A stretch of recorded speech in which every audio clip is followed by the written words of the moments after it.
আমার ট্রান্সলেশন ক্লাসে সবাইকে স্বাগতম। ট্রান্সলেশনের ৩য় ক্লাসে আজকে আলোচনা করব প্রেজেন্ট কন্টিনিউয়াস টেন্সে অ্যাক্টিভ সেন্টেন্স এবং প্যাসিভ সেন্টেন্সের ব্যবহার। প্রেজেন্ট কন্টিনিউয়াস টেন্সে অ্যাক্টিভ সেন্টেন্সের গঠন হচ্ছে subject plus am is are plus ভার্বের সাথে এনজি যুক্ত plus object plus manner plus place plus time plus reason. উদাহরণ হিসেবে আমরা নিচের বাক্য দুটি দেখতে পারি। ১. অর্থকেন্দ্রিক কর্পোরেট সংস্কৃতি জীবনকে নিশ্চিহ্ন করে দিচ্ছে। এ বাক্যে আমরা শুরুতে ভার্বকে খুঁজব। ভার্ব হচ্ছে এখানে নিশ্চিহ্ন করে দিচ্ছে। এখন আমরা ভার্বকে জিজ্ঞাসা করব, কে নিশ্চিহ্ন করে দিচ্ছে? অর্থকেন্দ্রিক কর্পোরেট সংস্কৃতি কাকে নিশ্চিহ্ন করে দিচ্ছে? জীবনকে। তাহলে এখানে সাবজেক্ট হচ্ছে অর্থকেন্দ্রিক কর্পোরেট সংস্কৃতি, অবজেক্ট হচ্ছে জীবনকে। তাহলে আমরা ইংরেজি সেন্টেন্সটি লিখতে পারি, a money centric corporate culture is sweeping life away. এখানে সুইপ হচ্ছে নিশ্চিহ্ন করা।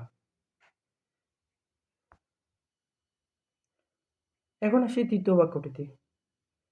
এ জাদুঘর তরুণ প্রজন্মের কাছে পৌঁছে দিচ্ছে আমাদের স্বাধীনতা সংগ্রামের গৌরবময় ইতিহাস।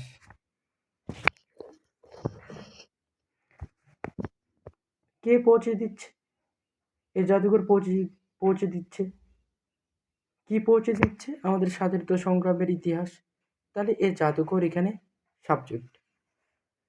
তাহলে দ্বারা আমরা ইংরেজি সেন্টেন্সটি লিখতে পারি, this museum is convening the glorious history of our liberation war to the young generation.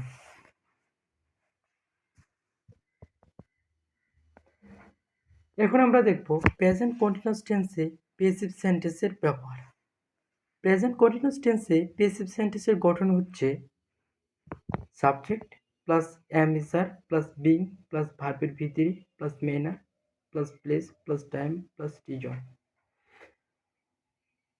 R passive সেন্টেন্সে ভার্ব হবে হচ্ছে, হইতেছে। উদাহরণ হিসেবে আমরা নিচের বাক্য দুটি দেখতে পারি। ফুটবল টুর্নামেন্ট আয়োজনের জন্য বিভিন্ন কার্যকরী পদক্ষেপ নেওয়া হচ্ছে। এখানে এই বাক্যে আমরা ভার্বকে খুঁজে বের করব। নেওয়া হচ্ছে। এখন যদি প্রশ্ন করা হয়, আমরা প্যাসিভ সেন্টেন্সে ভার্বকে প্রশ্ন করব কি বা কাকে দ্বারা।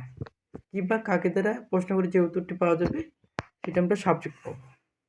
তাহলে কি নেওয়া হচ্ছে? বিভিন্ন কার্যকরী পদক্ষেপ। তাহলে সাবজেক্ট হচ্ছে বিভিন্ন কার্যকরী পদক্ষেপ।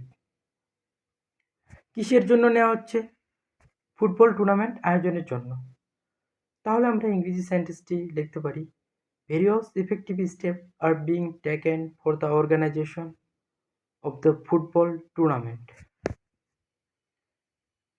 এখন আসি দ্বিতীয় বাক্যটিতে। ফুটবল তৈরিতে নানা ধরনের উপাদান ব্যবহার করা হচ্ছে। এই বাক্যে ভার্বকে খুঁজে বের করব। ব্যবহার করা হচ্ছে। কি ব্যবহার করা হচ্ছে? নানা ধরনের উপাদান ব্যবহার করা হচ্ছে। তাহলে এখানে হচ্ছে সাবজেক্ট হচ্ছে নানা ধরনের উপাদান, সাবজেক্ট। তাহলে আমরা ইংরেজি সেন্টেন্সটি লিখতে পারি, various type of materials are being used in the production of football. আজকে এই পর্যন্তই। দেখা হবে পরবর্তী ক্লাসে।